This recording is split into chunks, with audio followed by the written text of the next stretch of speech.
Chefs of Reddit, what's one rule of cooking amateurs need to know? When you take something out of the oven, a pot, pan, skillet, sheet, tray, whatever, drape a towel or oven mitt over the handle/edge of it. That way you or anyone else understands that it's hot and not to be grabbed barehanded. From a home cook who has grabbed handles in excess of 400 degrees literally 30 seconds after taking them out of the oven, more than once. Please taste what you're cooking before serving it. Preheat your pan. It's a simple trick, but it will improve your cooking. Also, a small amount of oil will go a long way. When you take steak or pork or lamb off of the heat or out of the oven, always give it time to rest, usually half the amount of time you cooked them, and I tend to loosely cover them in tinfoil. Don't choose this as a career if you want a social life. I've seen so many talented people drop the job because they don't get to spend time with their friends and family. People plan gatherings and parties at the times restaurants are busiest, so you could end up cooking for the people you know but not getting to interact with them. Really think about what size you're cutting your vegetables in relation to cooking time. It's better to have a perfectly cooked larger vegetable that you have to use a fork and knife a bit to eat at the table than a bunch of overcooked, mushy bite-sized pieces. Generally speaking, the best way to prepare is to keep it simple. I see so many young chefs coming into the kitchen fresh out of the classroom going hell for leather to make some strange gels, jellies, dehydrated this and that. Yes, it can taste great, but just chill out. Show me if you can make a proper juice, properly cook a joint of meat, know how to bring the best out of a simple, humble vegetable. Just keep it simple. Salt, acid, fat, in the right balance can go a long way. Also, watch out for that fucking mandolin, it will take no prisoners. Cooking a vegetable is usually roasted on a sheet pan with olive oil, sp. Clean as you go. Done with the cutting board? Wash it or put it away before you move on to the next step. A clean kitchen makes your life way easier. Former executive sous chef for a 3-star restaurant. I have also ran a bunch of smaller kitchens during COVID. Get good knives. I recommend Mercer Renaissance as a starter brand. $40 for the 8-in chef's knives, $23 for the 5-in utility knife. Shallots are used extremely often in restaurant kitchens but rarely at home. Use as a substitute for onions for a more mild taste. Heat pans for 1 minute before using. Use less heat when cooking. Rarely will you ever need to go higher than 75%. Taste everything possible. Not just your finished product. Taste the spices, salt, pepper, etc. all separately before adding them the first time you use it.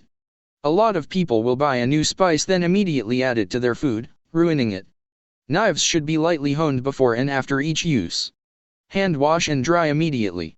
Never attempt to catch anything that's falling. Not just knives, if you drop a napkin your instinctive response should be to take a step back and put your hands up and out of the way. Want to make something more like a restaurant? Odds are you need more salt, sugar, or butter. We don't care if the carrots we serve are worse than eating actual candy, we just want you to come back. Just because you like cooking doesn't mean you will like working at a restaurant. Pay is usually pretty poor unless you work at Michelin-star restaurants and it is a hot, high-pressure environment. We lose a lot of people who couldn't handle the pressure of getting yelled at. You don't need to buy pre-made spice rubs. Look at the ingredients and build a well-stocked pantry. Celebrity-endorsed cookware isn't always good, a lot of it sucks. Don't cheap out on knives, buy forged, not stamped. Store raw meat accordingly, don't cross-contaminate your fridge. Knife magnet strips are better than knife blocks. This is obvious, but never put a cast iron in the dishwasher. Don't boil the shit out of potatoes to make mash. Rinse raw rice before cooking. When cooking for others just make it how you would like it, chances are they'll like it. You're probably not great at making food you dislike. When a dish calls for a certain amount of wine, it is recommended to consume an equal amount of wine whilst cooking said dish. Keep your kitchen organized, your workspace clean, and mice and place everything before you get started. You don't want to get halfway into a recipe and not be able to find, or worse, find out you don't have or have enough of, a certain ingredient. No one wants their steak on a cast iron, just cooking away, getting overdone and tough, while they're searching for rosemary. Good prep makes great food. Tie your hair. I've watched so many people cook and half the time they have their hair loose just flying wherever it chooses. God no, just tie it. Please. Toasting dry spices in a saucepan can really bring out the flavor of the spices. Don't put barbecue sauce on until the end of cooking meat. The sugar in the barbecue sauce can cause the meat to burn and char. Taste everything. For reals. Everything. I tell my cooks to do this because you start building up a database in your head of flavors. I will legit taste raw garlic, turmeric, horseradish, rice wine vinegar, fish sauce, cumin, etc., as well as all my cooked dishes. That way I know how to fix dishes or know exactly what to add to it to make it complete. You should also study cuisines. Don't know how to make something Thai? Well, if you study the culture you would know that they use coconut milk, turmeric, lemongrass, kaffir lime, etc. Don't know traditional Mexican food? Well, they usually use chili peppers, a wide variety, corn, chocolate, almonds, cilantro, tomatoes, etc. You can use these ingredients to make something inspired by those cuisines. It also makes you more knowledgeable about food and where it comes from. Not a chef, but a very experienced home cook. Sharpen your knives. They will be more efficient, and a dull knife is more dangerous than a sharp one. The difference in efficiency is astounding. One basic thing is get good with your knife work. It can really help your efficiency, and if you learn properly you will be 100% safer.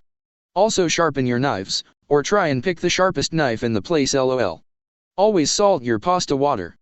You can learn to cook better by simply making food. Even if you are following a recipe you can and will get to know food over time. Cooking is an art and science, but is also not hard unless you are making complex things. I might rue this, but I share a secret of mine. Mac and cheese. Literally take a Kraft box, cook the noodles, add a whole lot of cream cheese and the cheese packet comes with. It is significantly better than milk could ever hope to make. Add things that you think might be good for that recipe and take note of what it does to the taste. You can take exact measurements, but I don't. Know the smoke point of your oil. If your oil is smoking, it creates a bitter taste and releases carcinogenic compounds that are harmful to your health when inhaled. Have a high smoke point oil, like avocado or peanut oil, on hand for recipes that require high heat. Extra virgin olive oil may be great in salad dressings, but it will smoke you out if you use it to fry a piece of meat. Never crowd your pan when you are frying/searing stuff. If stuff is too close to each other they can just end up steaming and you won't get a crispy finish. Not a chef, but I learned a few months ago that instead of frying an egg on high heat and flipping it several times, you can just fry it on low heat with a lid. It'll cook both sides of the egg without you having to flip it. Now I can be lazy while frying eggs. Use an instant read thermometer. Cheap and effective. And remember that meat will continue rising in temperature after you pull it off of the heat/oven, depending on size, shape, and species. You can always cook something a bit more, but you can't uncook it. Add garlic at the end, add dried herbs at the beginning, add fresh herbs at the end, prep all of your ingredients before you cook, use enough fat, learn a few easy sauces, and then tweak them. Keep your counters as clear as possible, don't go crazy with heat, use acid, spices, and fresh herbs to brighten any dish. Hi, I've been cooking professionally for almost 16 years, and managing and bartending, I've got multiple rules a lot already mentioned. So I'll list a few from my 16 years watching people do dumb things. Don't butterfly steaks. Presentation of the food actually affects the taste. Faster isn't better, slow down. If you wouldn't pay for it, don't make someone else. Change your fucking gloves. If you work in a restaurant, I've watched someone grab raw chicken, put it in the grill, then grab 2 burger buns and put them in the toaster and immediately assemble sandwich without changing the gloves. Cleaning as you work makes you godly in my eyes. Time management is crucial. Don't use the same cutting board for everything. Temperature danger zones. Seen people ignore this too often and don't realize what damage they could be doing. A little salt goes a long way. If you have make a mess or an accident, clean it first before continuing. I have a bunch more, but I'll leave this last one for fun, which I've seen and fired immediately someone trying to do. There's no such thing as a 3-second rule. Don't be afraid to take chances and try new things. If it goes south you can always order a pizza. It's better to nail a simple dish than mess up a complicated one. If all you can do is grilled cheese and tomato soup, great. Use some amazing bread and maybe 3 to 5 cheeses and it will be delicious. If that's all you're comfortable with, look at perfecting that. Same with pasta sauces, vegetables, etc. Let ingredients speak for themselves. The reason French and Italian cooking is so popular is because they use a few fresh ingredients and they speak for themselves. Fresh seafood, bruschetta, pizza, caprese salad, etc. have a few ingredients each and are totally delicious if done right. I don't care what the expiration date says, if your nose says it's gone bad, it's gone bad. Stop overcooking your chicken. Spend the $8 on a meat thermometer. It is the one cooking tool I see people omit. They'll spend $40 on a solid pan, another $50 on a decent chef's knife, but none of that matters unless you either have X-ray vision or a meat thermometer. You could argue that after the 4th or 5th try, you sorta get how to cook chicken properly, which is kinda valid, but I often get pieces of chicken that are either very large or very small, and it's just guesswork. Secondly, please don't boil vegetables unless you are cooking cauliflower or hate the flavor. Toss in a bowl with olive oil, salt, pepper, and roast at 425 to 450 until they are tender. Frying seems intimidating, but once you get the batter correct it's actually pretty simple, and once you get good at it, it won't be super messy. You can make 3 batters, but honestly 1 dry, flour, seasoning, and 1 wet, cold beer or water mixed with flour, thinner than you think, are all you need. Onion rings are dry, wet, dry. Chicken can be either wet-dry, traditional, or dry-wet, in the style of Chinese fingers. Fish is dry and wet. Shrimp can be either. Make sure the oil is hot. To check, stick your finger under the faucet and flick only into the pan. If it sizzles, it's hot enough.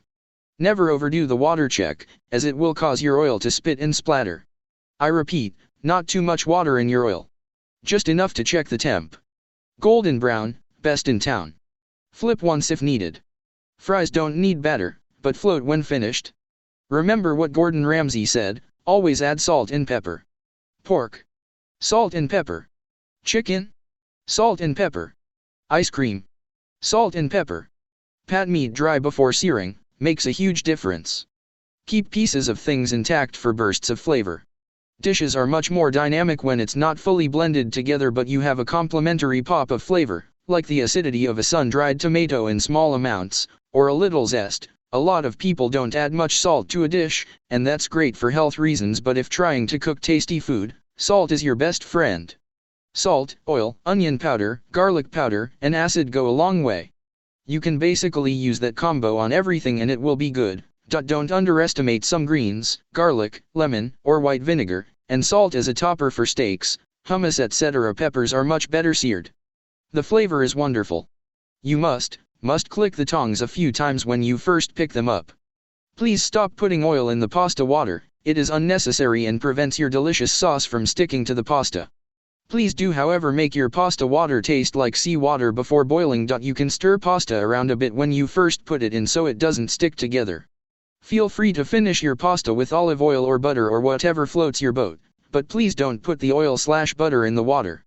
It's not instant rice. Also reserve some pasta water to thicken your dish once you add some pasta to it. Pasta sucks up the liquid in the sauce, unless of course you boil the water first. Things taste better when finished with butter. That is basically the secret to tasty restaurant food. Add sugar to tomato-based dishes to cut the acid. Lime zest and lime juice are a fantastic way to liven up your food. Scallions, zest, citrus wedges etc. are not just garnish, they actually make the dish tastier. Message is not a villain and it's in most things you already eat that are pre-packaged. It's like salt, use it in moderation. Instead of buying a cookbook, pick up a copy of the Flavor Bible. $25 on Amazon, every ingredient under the sun listed in alphabetical order, followed by what other ingredients taste good with it. Really helps when you're hungry, have planned nothing for dinner, and are staring at your fridge going, what the hell goes with mushrooms? The answer is always more butter/oil. Season at every step of the recipe. You're allowed to move protein while it sears, don't let people intimidate you into thinking otherwise. Do not just throw a pan on stove and throw oil and food in it. Let the pan get hot before you put anything in it. This closes the pores in the metal, creating a smooth surface, and the oil lubricates that smooth surface. If the recipe calls for butter, don't think you can use margarine instead. Actually, don't use margarine. Ever. Everything in cooking comes down to confidence. If you're the type of person who learns by doing, take a case or 2 of eggs and repeat until you get the perfect omelette. It's not about technique, it's about confidence. The idea behind the basics is that it is your foundation. Take that foundation and build upon it with confidence. I see people at home trying to chop or dice ingredients as they're cooking. Then they end up overcooking something while they were prepping some other ingredient. Just do all your prep first and have your mise en place ready to go. Makes it easier to focus on cooking. Learn how to chop an onion. This skill will translate into every other thing that you will ever need to cut. Also, sharp knives are safe knives. Dull knives can slip off of the skins of fruits/veggies and leave you without a finger. If it needs more taste, add salt. If it tastes flat, add acid. If it's not rich enough, add fat. When all else fails, melted butter hides a lot of sins. Please practice food safety. If you are planning on storing food, cool down your liquids rapidly by partially submerging containers in an ice bath before refrigerating, especially if you are not consuming food immediately. By that same token, do not put hot foods immediately into your fridge. That can ruin your fridge and doesn't prevent bacterial growth in your stored food, which can be costly in more ways than one. When cooking pasta/potatoes/starches, salt the water like the ocean before boiling and adding ingredients that will be drained. Add a little vinegar to your poaching water when making eggs will help reduce the fly always, and my personal favorite is, never put your fingers anywhere you wouldn't put your dick. You don't have to put everything in its own tiny bowl when you're doing the prep, they only do that on TV so they can show you what it looks like. Just a bunch of extra dishes to wash later. Don't forget to turn your hood vents on, and open a window because the hood vents probably aren't connected to anything anyway. When assembling lasagna, layer the pasta uncooked in the pan. The pasta will absorb and cook in the excess moisture from the sauce, meat, etc. And your lasagna will come out perfect, not too soggy, and hold together better when you cut into it. Keep your station clear. Messy stations slow things down, food doesn't go, orders pile up, disaster. Keep your hands and arms in, close to the body. Always return to this position. Cooks move fast, sharp utensils, hot metal, keep your arms in, you will minimize cuts and burns and keep your sleeves clean. Mark of a chef, messy apron, clean sleeves. You can tell how good bread is without tasting it, not by the smell, not by the look, but by the sound of the crust. Less is always better. You can always add later. You can't undo what you've already added. It's better to be less salty than too salty. If it lacks salt, you can add it later. Too salty, you're fucked. Same with undercooking. You can cook it more. Too much? It's burnt. This applies to all recipes and stages of cooking. Taste your shit, not your actual shit. I meant the food that you cook.